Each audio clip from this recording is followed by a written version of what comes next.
everybody, it's Mr. Review, and welcome to an episode of Face the Case, where we'll be looking at a series of landmark U.S. Supreme Court cases. Today we're looking at McCulloch v. Maryland, 1819. Here are the facts. How strong should the national government be, particularly in relationship to state governments? And what were the implications of the Necessary and Proper Clause and the Commerce Clause? In this iconic case, the issue was the national bank. As a forerunner of the modern regulatory state, the national bank was established by our earliest Congress to energize the American economy.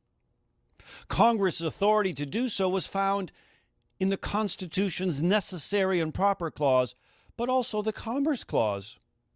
In this particular moment, the state of Maryland had too much power by the national government, and they put a tax on the national bank.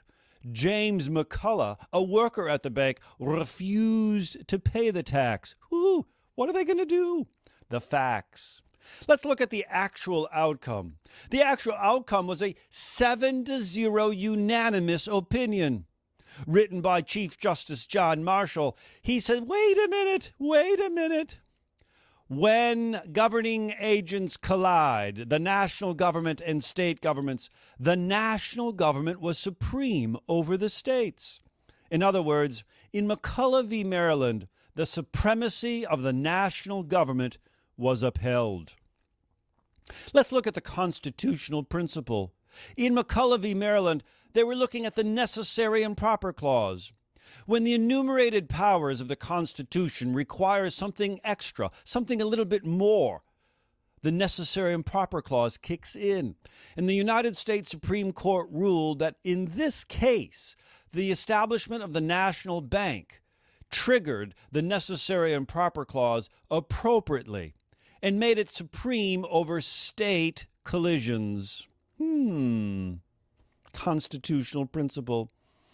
How about a real-world application? Let's look at an example. Well, believe it or not, most recently, when the United States Congress, not too long ago, established the Affordable Care Act, you know what they called Obamacare, it was challenged by the states, challenged by small businesses. In the court case, Federation of Independent Businesses versus Sebelius in 2012, the issue was that the United States Congress overstepped its authority.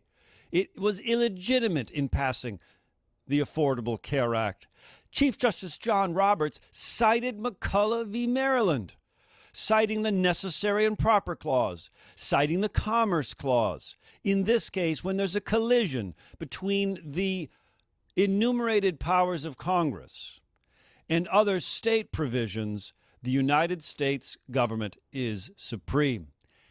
In the Affordable Care Act, the United States Supreme Court noticed that the McCulloch v. Maryland precedent still ruled. And what was that precedent?